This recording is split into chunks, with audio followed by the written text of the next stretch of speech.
आज आम पवित्र बाइबल मध्य आईब पुस्तक तहिर 12 पर्व आरंभ कर 14 पर्व पर्यंत अध्ययन करने को जिबा। यह अंशर मुख्य प्रसंग होछि तीन जन बंधुक प्रति आईबंकर प्रत्युत्तर। यह सेमानकर प्रथम कथोपकथन प्रति आईबंकर प्रथम प्रत्युत्तर। 12 पर्वर प्रथम 2 पदर एपरि लेखा अछि, तहु आईब उत्तर करी कहला, तुम्हें माने तो लोक, संदेह नहीं, तुम मानकर संगे संगे ज्ञान मरीजिव। वर्तमान एठारे एक उपहासजनक उक्ति को आपण लक्ष्य करने को पारिबे। यह अति उत्तम थिला। आईब कहती, तुम्हें माने भावुछ जे तुमମାନଙ୍କ पाखरे केवल उत्तर अछि और तुम माने समस्त उत्तर जानिछ, मात्र तुम्हें माने तो लोक और तुमମାନଙ୍କ संगे ज्ञान मरीजिव। सेमाने कथबार्ता हेउथिले सते जेपरि आईब किछि जानती नाही, मात्र सेमाने सबु किछि जानती और सेमानक पाखरे सबु किछिर उत्तर रहिअछि बोली सेमाने भाबुथिले। 12 पर्वर 3 पदरे लेखा अछि, मात्र तुमମାନଙ୍କ परि आंभर बुद्धि अछि, मु तुमମାନଙ୍କ ठारू उणा नुहे। हाँ, एपरि कथा सबु किए न जाने? सेमाने जेतिकी जानिथिले आईब मध्य सेतिकी जानिथिले, मात्र समस्याटी होछि जे सेमाने सेही परिस्थिति को दृष्टि आगे रखी किछि कहि नथिले। तेबे सेही कथोपकथन मध्यरे किछि गुरुत्वपूर्ण विषय रहिथिला, जहा उपरे मु आपणकर दृष्टि आकर्षण करबाकू चाहे, जद्वारा आपण मध्य तहि प्रति दृष्टि देई पारिबे। सेमाने आईबंक प्रति एपरि दोषारोप कले जहा फଳରେ आईब निजर आत्मपक्ष समर्थन करबाकू बाध्य हेले। सेमाने एही दृश्य मध्यरे ईश्वरंकु परिचित कराइले नाही। से ईश्वरंक दया केबा अनुग्रह विषय नहीं किछि कहले नाही, मात्र एक व्यवस्थार ईश्वरंक विषय नहीं कहले। हाँ, ईश्वर जदियो व्यवस्थार ईश्वर, मात्र से मध्य दया तथा अनुग्रहर ईश्वर। जेतेबेले सेमाने आईबंक विरुद्ध अभियोग आणले, सेतेबेले आईब निजर आत्मपक्ष समर्थन करबा निमंते बाध्य हेले और निजकू ठीक बोली चिंता कले। किंतु जो मुहूर्त आईब निजकू दोषमुक्त बोली विवेचना करने को लगिले, सेही मुहूर्तरू से ईश्वर को दोषारोप करने को लगिले। यही समय पर्यंत जहाँ जना जाए, आईब कहती जे यह ईश्वर को भूल और ईश्वर जड़े जे कि समालोचित होगा आवश्यक, किंतु यही समस्त निमंते तांकर बंधु माने ही दायी। सेमाने तांको ईश्वर निकट को आनिबा परिवर्ते ईश्वर ठारू दूर को नहीं गले। आईब एपरी परिस्थिति सम्मुखीन हेले जद्वारा से निजको दोषारोप करने परिवर्ते निजको दोषमुक्त करी आत्मपक्ष समर्थन करने को लगिले। आईबंकर मुखर वाक्य प्रकाश करे जे से प्रकृति में भग्नचूर्ण अंतकरण और नम्रता ठारू केते दूर थिले। तांकर बंधु माने केबेले तांको एपरी एक स्थान को कढ़ाई आनी पारि नथिले जोठारे कि पाउल कहिबा परी से कहि पारि नथिले, कारण मो ठारे अर्थात मो शरीर रे जे कोनोसी उत्तम विषय वास करे नाही यह मु जाने। अथवा से कहि पारि नथिले, किंतु मु जहा होई अछि ताहा ईश्वरको अनुग्रह रे होई अछि। ईश्वर एही समस्त कथोपकथन को ताहांकर वाक्य मध्य स्थान दे अछंती एही सत्यता को प्रकाश करबा निमंते। प्रिय बंधु, आज अनेक अछंती जो माने कि निज विषय रे बा से माने ईश्वर को निमंते कौन करियछंती बा केते दान देयछंती बा केते सेवा उपकार करियछंती सेही समस्त विषय ने गर्व करंती। यह एपरि देखा जाए सते जेपरि ईश्वर केवल ग्रहण करुअछंती और सेमाने ईश्वर को केवल देबार लागिछंती। सते जेपरि सेमाने ईश्वर ठारू महान और धार्मिक, मात्र एपरि मनोभाव द्वारा आमे ठीक भावे ईश्वर को प्रचार करूना। हाँ, आमे अनेकों निकट में सुसमाचार प्रचार करिपारू, अनेकों को ख्रीष्टों निमंते लाभ करिपारू, किंतु आमे जे पर्यंत निजकू सेही दोषीकृत स्थान रे रखिना हो, ईश्वर को गौरव देना हो, बा ताहांकु उच्चीकृत करी ताहांकर प्रशंसा करिना हो, से पर्यंत आमानकर समस्त धर्मकर्म वृथा। आमे ईश्वर को दोषीकृत करबा ठीक नुहे, मात्र निजकू दोषीकृत करबा उचित।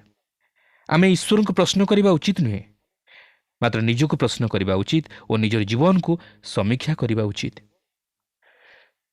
ଏହି ପୁସ୍ତକ ମଧ୍ୟରେ ଏହା ଏକ ଚମତ୍କାର ଶିକ୍ଷା ଯାହାକି ଆମମାନଙ୍କ ଜୀବନ ନିମନ୍ତେ ମଧ୍ୟ ପ୍ରଯୁଜ୍ୟ। 12 ପର୍ବର 4 ପଦରୁ 5 ପଦରେ ଲେଖା ଅଛି,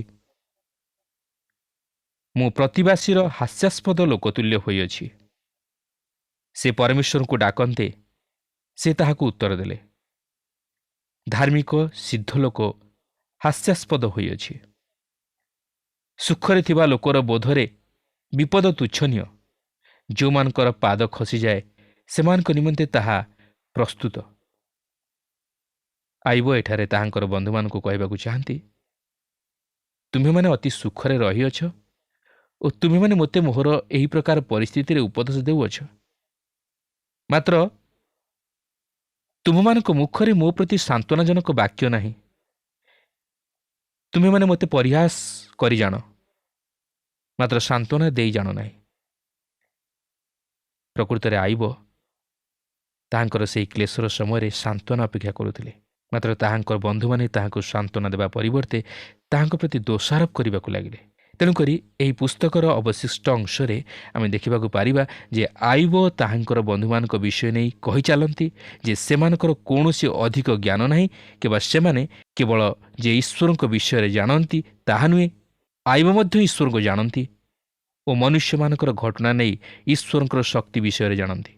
ଆଇବ ବର୍ତ୍ତମାନ ତିକ୍ତ ଭାବ ପୋଷଣ କରିଅଛନ୍ତି ଓ ସେ ତାଙ୍କର ବନ୍ଧୁମାନଙ୍କୁ ପରିହାସ କରି କଥା କହିବାକୁ ଯାଉଅଛନ୍ତି। ତାଙ୍କର ବନ୍ଧୁମାନେ ତାହାଙ୍କୁ ଆଦୌ ସାହାଯ୍ୟ କରୁନାହାନ୍ତି। ତେଣୁକରି ସେ ସିଧାସଳଖ ଈଶ୍ୱରଙ୍କୁ ଜଣାଇବାକୁ ଯାଉଅଛନ୍ତି। ଆସନ୍ତୁ ଆମେ ବର୍ତ୍ତମାନ 13 ପର୍ବ ମଧ୍ୟକୁ ଯିବା। 13 ପର୍ବର ପ୍ରଥମ 2 ପଦରେ ଏହିପରି ଲେଖା ଅଛି, ଦେଖ, ମୋହର ଚକ୍ଷୁ ଏସବୁ ଦେଖିଅଛି, ମୋହର କର୍ଣ୍ଣ ଏହା ଶୁଣି ବୁଝିଅଛି। ଯାହା ତୁମେମାନେ ଜାଣ ତାହା ମୁଁ ଜାଣେ, ମୁଁ ତୁମମାନଙ୍କଠାରୁ ଊଣା ନୁହେଁ। ଆଇବ କହନ୍ତି ଯେ ସେ ସମସ୍ତ ସତ୍ୟ ଜାଣନ୍ତି, ଯାହାକି ତାଙ୍କର ବନ୍ଧୁମାନେ ତାହାଙ୍କ ନିକଟରେ ପ୍ରକାଶ କରିଅଛନ୍ତି। ମାତ୍ର ସେମାନେ ଏପରି କୌଣସି ନୂତନ ବିଷୟ ତାହାଙ୍କୁ କହିନାହାନ୍ତି ଯାହାକି ସେ ପୂର୍ବରୁ ଜାଣିନାହାନ୍ତି। କିନ୍ତୁ ଏହିସବୁ ତାହାଙ୍କର କୌଣସି ଉପକାରରେ ଆସିପାରେ ନାହିଁ କି ସେମାନେ ତାଙ୍କୁ କୌଣସି ପ୍ରକାରେ ସାହାଯ୍ୟ କରିପାରି ନାହାନ୍ତି।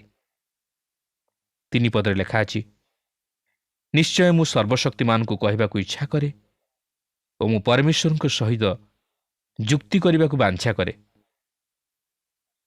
ଆଇବ ଏଠାରେ ତାଙ୍କର ବନ୍ଧୁମାନଙ୍କୁ ଉପେକ୍ଷା କରି ଈଶ୍ୱରଙ୍କ ସହିତ ସିଧାସଳଖ କଥାବାର୍ତ୍ତା କରିବାକୁ ଚାହାନ୍ତି। ସେ ଈଶ୍ୱରଙ୍କ ସହିତ ଯୁକ୍ତି କରିବାକୁ ଇଚ୍ଛା କରନ୍ତି। ପ୍ରକୃତରେ ଆଇବଙ୍କୁ ଯଦି କେହି ସେହି ସମୟରେ ଈଶ୍ୱରଙ୍କ ଦୟା ଓ ଅନୁଗ୍ରହ ବିଷୟରେ କିଛି କହିଥାନ୍ତା ଓ ଈଶ୍ୱର ତାହାଙ୍କୁ କିପରି ସାହାଯ୍ୟ କରିବାକୁ ଇଚ୍ଛା କରନ୍ତି ତାହା ଯଦି କହିଥାନ୍ତା, ତାହେଲେ କଥା ଏତେ ଦୂର ଯାଇନଥାନ୍ତା।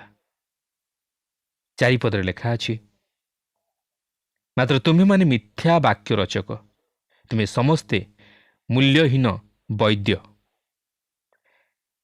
ଆଇବ ଏଠାରେ ପୁନର୍ବାର ତାହାଙ୍କର ବନ୍ଧୁମାନଙ୍କର ଅସମର୍ଥତାକୁ ପୁନରାବୃତ୍ତି କରି କହନ୍ତି ଯେ ତାହାଙ୍କର ବନ୍ଧୁମାନେ ତାହାଙ୍କର ସମସ୍ୟାକୁ ବୁଝିବା ନିମନ୍ତେ ସମର୍ଥ ହୋଇପାରିଲେ ନାହିଁ କି ତାହାଙ୍କୁ ସାହାଯ୍ୟ କରିବା ନିମନ୍ତେ ସମର୍ଥ ହୋଇପାରିଲେ ନାହିଁ। ସେମାନେ ସୁସ୍ଥ କରିବା ପରିବର୍ତ୍ତେ ତାହାଙ୍କୁ ଆହୁରି ଅସୁସ୍ଥ କରି ପକାଇଲେ। 5 ପଦରେ ଲେଖା ଅଛି, ତୁମେମାନେ ଯେବେ ସମ୍ପୂର୍ଣ୍ଣ ନୀରବ ହୋଇ ରହନ୍ତ, ତାହା ତୁମମାନଙ୍କର ଜ୍ଞାନ ସୂଚକ ହୁଅନ୍ତା। ସେ ସେମାନଙ୍କୁ କହନ୍ତି ଯେ ସେମାନେ କିଛି ନ କହି ନୀରବ ରହିଲେ ସେମାନଙ୍କ ପକ୍ଷେ ସବୁଠାରୁ ଭଲ। ତଦ୍ୱାରା ସେମାନେ ଯେ ପ୍ରକୃତିରେ ଜ୍ଞାନୀ ତାହା ଅନ୍ତତଃ ପକ୍ଷେ ଜଣାପଡ଼ିବ। ମାତ୍ର ସେମାନଙ୍କର ଅଧିକ କଥା ସେମାନଙ୍କର ମୂର୍ଖତାକୁ ହିଁ ପ୍ରମାଣିତ କରେ। 6 ଓ 7 ପଦରେ ଲେଖା ଅଛି, ଏବେ ମୋହର ଯୁକ୍ତି ଶୁଣ ଓ ମୋର ଓଷ୍ଠାଧରର ପ୍ରତିବାଦରେ କର୍ଣ୍ଣପାତ କର। ତୁମେମାନେ କ'ଣ ପରମେଶ୍ୱରଙ୍କ ପକ୍ଷରେ ଅନ୍ୟାୟ କଥା କହିବ ଓ ତାହାଙ୍କ ପକ୍ଷରେ ପ୍ରବଞ୍ଚନା ବାକ୍ୟ କହିବ?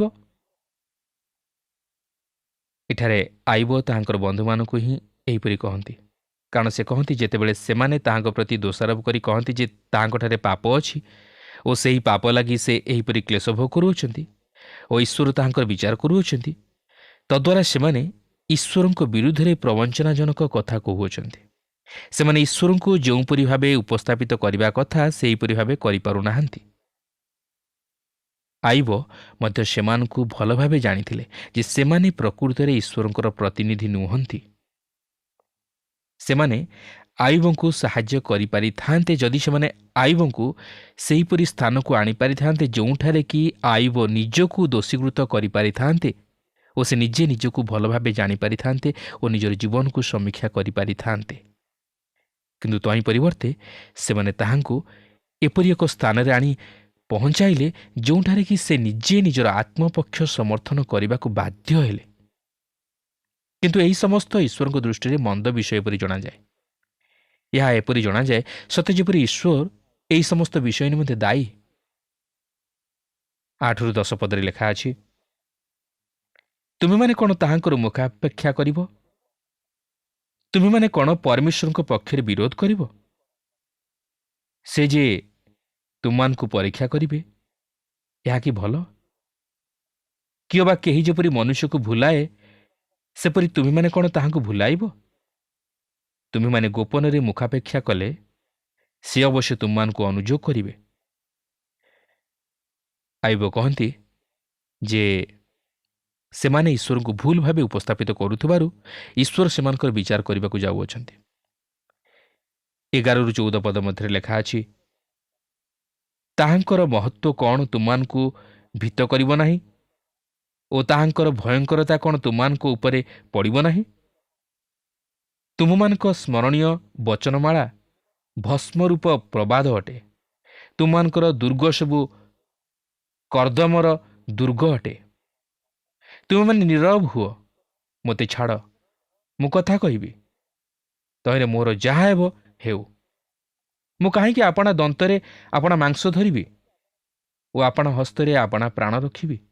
ଏହି ସମସ୍ତ କ୍ଲେଶ ସତ୍ତ୍ୱେ ଆଇବଙ୍କର ବିଶ୍ୱାସ ସ୍ଥିର। ସେ ତାଙ୍କର ବନ୍ଧୁମାନଙ୍କର ତିରସ୍କାରକୁ ଅନୁଭବ କରିଥିଲେ, ଯେଉଁମାନେ କି ବର୍ତ୍ତମାନ ପ୍ରକୃତରେ ତାହାଙ୍କ ପ୍ରତି ଅପରିଚିତ ବ୍ୟକ୍ତି ସ୍ୱରୂପ ହୋଇଅଛନ୍ତି, ଯାହାକି ଆମେ ଦେଖିବାକୁ ଯିବା। 15 ପଦରେ ଲେଖା ଅଛି, ସେ ମୋତେ ବଧ କଲେ ହେଁ ମୁଁ ତାହାଙ୍କ ପାଇଁ ଅପେକ୍ଷା କରିବି, ତଥାପି ମୁଁ ତାହାଙ୍କ ଛାମୁରେ ଆପଣା ପଥ ସମର୍ଥନ କରିବି। ଏଠାରେ ଆମେ ଆଇବଙ୍କ ବିଶ୍ୱାସର ଏକ ମହାନ ଉକ୍ତିକୁ ଲକ୍ଷ୍ୟ କରୁଅଛୁ। ଆପଣ ଦେଖନ୍ତୁ, ଆଇବଙ୍କର ବନ୍ଧୁମାନେ ତାଙ୍କର କୌଣସି ଗୁପ୍ତ ପାପ ଥିବ ବୋଲି ସନ୍ଦେହ କରି ତାହାଙ୍କ ପ୍ରତି ଦୋଷାରୋପ କରୁଅଛନ୍ତି। ମାତ୍ର ଆଇବ ସେପରି ନଥିଲେ ବା ସେପରି କିଛି ଗୁପ୍ତ ପାପ କରିନଥିଲେ। ମାତ୍ର ଏଠାରେ ଆମେ ଏହି ସମସ୍ୟାର ମୂଳ କାରଣକୁ ଦେଖିବାକୁ ପାରୁଅଛୁ। କାରଣ ଆଇବ କହନ୍ତି ସେ ଈଶ୍ୱରଙ୍କ ଉପସ୍ଥିତି ମଧ୍ୟକୁ ଯାଇ ତାହାଙ୍କ ପକ୍ଷ ସମର୍ଥନ କରିବେ।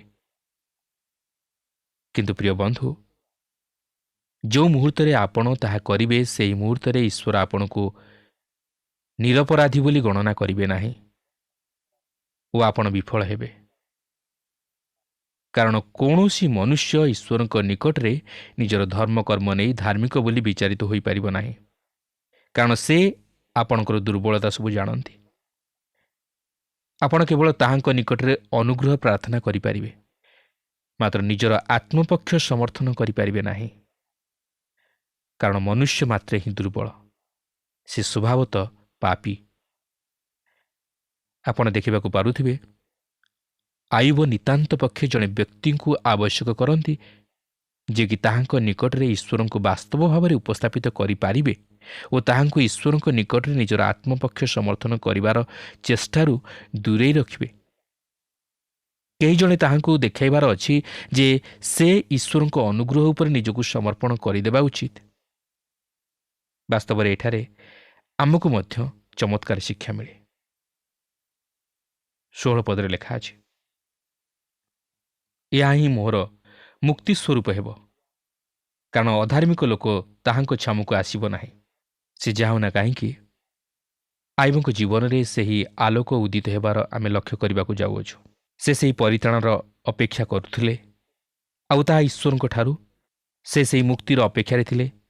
ଆଜି ସେହି ପରିତ୍ରାଣ ଈଶ୍ୱର ପ୍ରଭୁ ଯୀଶୁଖ୍ରୀଷ୍ଟଙ୍କ ମଧ୍ୟ ଦେଇ ଜଗତ ପ୍ରତି ପ୍ରକାଶ କରିଅଛନ୍ତି। ସେହି ଖ୍ରୀଷ୍ଟଙ୍କଠାରେ ମୁକ୍ତି ଓ ପରିତ୍ରାଣ ଅଛି। ସେଥିପାଇଁ ପ୍ରେରିତ 4 ପର୍ବର 12 ପଦରେ ଲେଖା ଅଛି, କାରଣ ତାହାଙ୍କ ଛଡ଼ା ଆଉ କାହାଠାରେ ପରିତ୍ରାଣ ନାହିଁ, କାରଣ ଯାହାଠାରୁ ଆମମାନଙ୍କର ପରିତ୍ରାଣ ହେବ ଆକାଶ ତଳେ ମନୁଷ୍ୟମାନଙ୍କ ମଧ୍ୟରେ ଆଉ କୌଣସି ନାମ ଦିଆଯାଏ ନାହିଁ। ଏହାପରେ 17-18 ପଦ ମଧ୍ୟରେ ଲେଖା ଅଛି, ମନୋଯୋଗ କରି ମୋହର କଥା ଶୁଣ ଓ ମୋର ନିବେଦନ ତୁମମାନଙ୍କ କର୍ଣ୍ଣଗୋଚରରେ ଥାଉ। ଏବେ ଦେଖ, ମୁଁ ଆପଣା ବିଚାରର କଥା ପ୍ରସ୍ତୁତ କରିଅଛି। ମୁଁ ଜାଣେ ମୁଁ ନିର୍ଦ୍ଦୋଷ ହେବି। ଏଠାରେ ଆଇବ ଭାବନ୍ତି ଯେ ସେ ନିଜର ଉତ୍ତମତା ନେଇ ଈଶ୍ୱରଙ୍କ ନିକଟରେ ଧାର୍ମିକ ଗଣିତ ହୋଇପାରିବେ। ମାତ୍ର ସେପରି ଭାବିବା ତାହାଙ୍କ ପକ୍ଷେ ଯୁକ୍ତିଯୁକ୍ତ ନଥିଲା। 19 ପଦରେ ଲେଖା ଅଛି, ମୋ ସଙ୍ଗେ ଯେ ବିବାଦ କରିବ ସେ କିଏ? କାରଣ କେହି ଥିଲେ ମୁଁ ନୀରବ ହୋଇ ପ୍ରାଣତ୍ୟାଗ କରିବି। ଦେଖନ୍ତୁ, ଆଇବ ନୀରବ ହୋଇ ରହିପାରୁନାହାନ୍ତି। ସେ କଥା କହିବାକୁ ଯାଉଅଛନ୍ତି, କାରଣ ଆମ ପ୍ରତ୍ୟେକଙ୍କର ଅନେକ କିଛି କଥା କହିବାକୁ ଅଛି। ଆମମାନଙ୍କର କଥାର ଶେଷ ନାହିଁ। 20-22 ପଦରେ ଲେଖା ଅଛି, କେବଳ 2 କଥା ମୋ ପ୍ରତି କର ନାହିଁ, ତହିଁରେ ମୁଁ ତୁମ୍ଭ ସମ୍ମୁଖରୁ ଆପଣଙ୍କୁ ଲୁଚାଇବି ନାହିଁ। ତୁମ୍ଭ ହସ୍ତ ମୋ ଠାରୁ ଦୂରକୁ କାଢ଼ିନିଅ ଓ ତୁମ୍ଭର ଭୟାନକତା ମୋତେ ଭୀତ ନ କରୁ। ତେବେ ତୁମ୍ଭେ ଡାକ, ମୁଁ ଉତ୍ତର ଦେବି, ଅବା ମୁଁ କହେ, ତୁମ୍ଭେ ମୋତେ ଉତ୍ତର ଦିଅ। ଏଠାରେ ଆଇବ ଭୟ କରିବାର ଆମେ ଲକ୍ଷ୍ୟ କରୁଅଛୁ। ସେ ଈଶ୍ୱରଙ୍କୁ କହୁଅଛନ୍ତି କ'ଣ କରିବାକୁ ହେବ। ଆଇବ ଈଶ୍ୱରଙ୍କୁ କହିବାକୁ ଚେଷ୍ଟା କରୁଛନ୍ତି ଯେ ସେ କିପରି ତାହାଙ୍କର ପରିସ୍ଥିତିକୁ ନିୟନ୍ତ୍ରଣ କରିବେ। ମାତ୍ର ଈଶ୍ୱର କହନ୍ତି, ମୁଁ ତୁମ୍ଭର ଯୋଜନା ଅନୁଯାୟୀ କାର୍ଯ୍ୟ କରିବାକୁ ଯାଉନାହିଁ, ମାତ୍ର ମୋର ଏକ ଯୋଜନା ଅଛି ଯାହାକି ମୁଁ ତୁମ୍ଭ ଜୀବନରେ ତାହା କାର୍ଯ୍ୟକାରୀ କରାଇବାକୁ ଯାଉଅଛି। ଏହାପରେ 13 ପର୍ବର 23 ପଦରୁ 28 ପଦ ମଧ୍ୟରେ ଆମେ ଦେଖୁ ଯେ ଆଇବ ନିଜର ପାପ ବିଷୟରେ ଜାଣିବାକୁ ଚାହିଁଛନ୍ତି ଓ ସେ କାହିଁକି ଏପରି ସମସ୍ୟାରେ ପଡ଼ିଛନ୍ତି ତାହା ଜାଣିବାକୁ ଚାହିଁଛନ୍ତି। କାରଣ ସେ ନିଜେ ତାହାଙ୍କର ସେପରି କୌଣସି ପାପ ଦେଖିବାକୁ ପାରୁନାହାନ୍ତି ଯେଉଁଥିପାଇଁ ତାହାଙ୍କୁ ଏତେ କ୍ଲେଶ ଭୋଗ କରିବାକୁ ପଡ଼ୁଅଛି। ଏହାପରେ ଆମେ 14 ପର୍ବକୁ ଯିବା। ଏହି 14 ପର୍ବରେ ଆଇବ ମୃତ୍ୟୁ ଉପରେ ଭିତ୍ତି କରି ଏକ ଶୋକ ଗୀତି ରଚନା କରିବାର ଆମେ ଲକ୍ଷ୍ୟ କରୁଅଛୁ। 14 ପର୍ବର ପ୍ରଥମ 3 ପଦରେ ଏହିପରି ଲେଖା ଅଛି, ସ୍ତ୍ରୀଜାତ ମନୁଷ୍ୟ ଅଳ୍ପାୟୁ ଓ ଦୁଃଖରେ ପରିପୂର୍ଣ୍ଣ। ସେ ପୁଷ୍ପ ତୁଲ୍ୟ ପ୍ରସ୍ଫୁଟିତ ହୋଇ କଟାଯାଏ, ମଧ୍ୟ ସେ ଛାୟା ତୁଲ୍ୟ ବହିଯାଇ ସ୍ଥିର ନଥାଏ। ଆଉ ତୁମ୍ଭେ ଏପରି ଜଣକ ଉପରେ କ'ଣ ଆପଣା ଦୃଷ୍ଟି ରଖୁଅଛ ଓ ଆପଣା ନିକଟକୁ ବିଚାରାର୍ଥେ କ'ଣ ମୋତେ ଆଣୁଅଛ? ଅଶୁଚି ବସ୍ତୁରୁ ସୂଚି ବସ୍ତୁ କିଏ ଉତ୍ପନ୍ନ କରିପାରେ? ଜଣେ ନାହିଁ। ମୃତ୍ୟୁ ମନୁଷ୍ୟ ନିମନ୍ତେ ଅନିବାର୍ଯ୍ୟ। ଆଉ ଆମ ପ୍ରତ୍ୟେକଙ୍କୁ ଏହି ଜଗତରୁ ବିଦାୟ ନେବାକୁ ହେବ ଓ ଆମ ପ୍ରତ୍ୟେକଙ୍କୁ ଅନେକ କ୍ଲେଶ ମଧ୍ୟ ଦେଇ ଏହି ଜଗତରେ ଗତି କରିବାକୁ ହେବ। ଜୀବନ ଏକ ଛାୟା ପରି। ଯେତେବେଳେ ସୂର୍ଯ୍ୟ ଅସ୍ତ ହୋଇଯାଏ ସେତେବେଳେ ଛାୟା ଉଭେଇଯାଏ। ସେ କହନ୍ତି, ଏହା ହିଁ ମୋହର ଜୀବନ, ଏହା ହିଁ ଆମ ପ୍ରତ୍ୟେକଙ୍କର ଜୀବନ। ମାତ୍ର ତଥାପି ଈଶ୍ୱର ମୋ ପ୍ରତି ଦୃଷ୍ଟିପାତ କରନ୍ତି ଓ ମୋ ସହିତ କଥା କହନ୍ତି। ଆଜି ଈଶ୍ୱର ମଧ୍ୟ ଆମ ପ୍ରତି ଦୃଷ୍ଟିପାତ କରନ୍ତି ଓ ଆମମାନଙ୍କ ସହିତ କଥା କହନ୍ତି। ଏହାପରେ 14 ପର୍ବର 4 ପଦରେ ଏକ ଚମତ୍କାର ସତ୍ୟତାକୁ ପ୍ରକାଶ କରନ୍ତି, ଆଉ ତାହା ହେଉଛି ଆମେ ସମସ୍ତେ ଜନ୍ମରୁ ପାପୀ। ତାହା ହିଁ ଭକ୍ତ ଦାଉଦ ଗୀତ 51 ପର୍ବର 5 ପଦରେ ପ୍ରକାଶ କରନ୍ତି। ଅଶୁଚି ବସ୍ତୁରୁ ସୂଚୀବସ୍ତୁ କିଏ ଉତ୍ପନ୍ନ କରିପାରେ? ଜଣେ ନାହିଁ।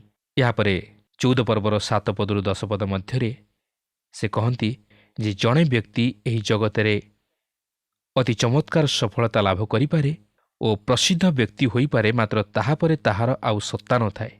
ତାହେଲେ ସେହି ସବୁର ମୂଲ୍ୟ କ'ଣ ଅଛି? ଏହାପରେ ଆମେ ଏହି 14 ପର୍ବର 14ରୁ 15 ପଦ ମଧ୍ୟରେ ଆଇବଙ୍କ ଜୀବନରେ ଏକ ପରିବର୍ତ୍ତନ ଘଟିବାର ଲକ୍ଷ୍ୟ କରୁଅଛୁ, ଯାହାକି ତାହାଙ୍କର ବିଶ୍ୱାସକୁ ପ୍ରକାଶ କରେ। ପ୍ରିୟ ବନ୍ଧୁ, ମନୁଷ୍ୟ ମନରେ ଏକ ବଡ଼ ପ୍ରଶ୍ନ, ମନୁଷ୍ୟ ମଲେ କ'ଣ ପୁନର୍ବାର ବଞ୍ଚିବ? ଏପରିକି ମରଣରେ ଆଇବ ଜାଣନ୍ତି ଯେ ଈଶ୍ୱର ତାହାଙ୍କୁ ଡାକିବାକୁ ଯାଉଅଛନ୍ତି ଓ ସେ ସେହି ଡାକରାର ଉତ୍ତର ଦେବେ। ଅନ୍ୟ ଅର୍ଥରେ କହିବାକୁ ଗଲେ ମୃତ୍ୟୁ ଜୀବନର ଅନ୍ତ ନୁହେଁ। ଆମେ ପରେ ମଧ୍ୟ ଦେଖିବାକୁ ପାରିବା ଯେ ଆଇବ କହନ୍ତି, ଯାହାକି ଆଇବ 19 ପର୍ବର 25ରୁ 27 ପଦରେ ଲେଖା ଅଛି, ମାତ୍ର ମୁଁ ଜାଣେ ଯେ ମୋହର ମୁକ୍ତିକର୍ତ୍ତା ଜୀବିତ ଅଟନ୍ତି ଓ ଶେଷରେ ସେ ପୃଥିବୀ ଉପରେ ଠିଆ ହେବେ। ପୁଣି ମୋହର ଚର୍ମ ଏହି ରୂପେ ବିନଷ୍ଟ ହେଲା, ଉତ୍ତାରେ ହିଁ ମୁଁ ମାଂସବିହୀନ ହୋଇ ପରମେଶ୍ୱରଙ୍କୁ ଦେଖିବି। ମୁଁ ତାହାଙ୍କୁ ଆପଣାର ସପକ୍ଷ ଦେଖିବି ବାସ୍ତବରେ ଆଇବଙ୍କର ବିଶ୍ୱାସ ବଡ଼ ଚମତ୍କାର ବିଶ୍ୱାସ ଥିଲା। ସେ ଜାଣିଥିଲେ ତାହାଙ୍କର ମୁକ୍ତିକର୍ତ୍ତା ଜୀବିତ ଓ ସେ ମଧ୍ୟ ତାହାଙ୍କୁ ଜୀବିତ କରାଇବେ ଓ ସେ ତାହାଙ୍କୁ ସେହି ଗୌରବମୟ ଶରୀରରେ ଦେଖିବେ। ପ୍ରିୟ ବନ୍ଧୁ, ସେହି ପ୍ରଭୁ ଯୀଶୁଖ୍ରୀଷ୍ଟ ମୃତ୍ୟୁକୁ ଜୟ କରିଅଛନ୍ତି ଓ ସେ ଆଜି ମଧ୍ୟ ଜୀବିତ ଓ ସେ ଆମ ପ୍ରତ୍ୟେକଙ୍କୁ ଗ୍ରହଣ କରିବା ନିମନ୍ତେ ଆସୁଅଛନ୍ତି। ଯେଉଁମାନେ ଖ୍ରୀଷ୍ଟ ବିଶ୍ୱାସୀ ସେମାନେ ସେହି ଗୌରବମୟ ତଥା ଅକ୍ଷୟ ଶରୀରରୁ ଉତ୍ଥିତ ହୋଇ ଖ୍ରୀଷ୍ଟଙ୍କ ସହ ମିଳିତ ହୋଇ ସେହି ଅନନ୍ତ ରାଜ୍ୟରେ ପ୍ରବେଶ କରିବେ। କିନ୍ତୁ ଆମେ କ'ଣ ସେହିପରି ବିଶ୍ୱାସ କରୁ କି? ପ୍ରଭୁ ଆମ ପ୍ରତ୍ୟେକଙ୍କୁ ସାହାଯ୍ୟ କରନ୍ତୁ।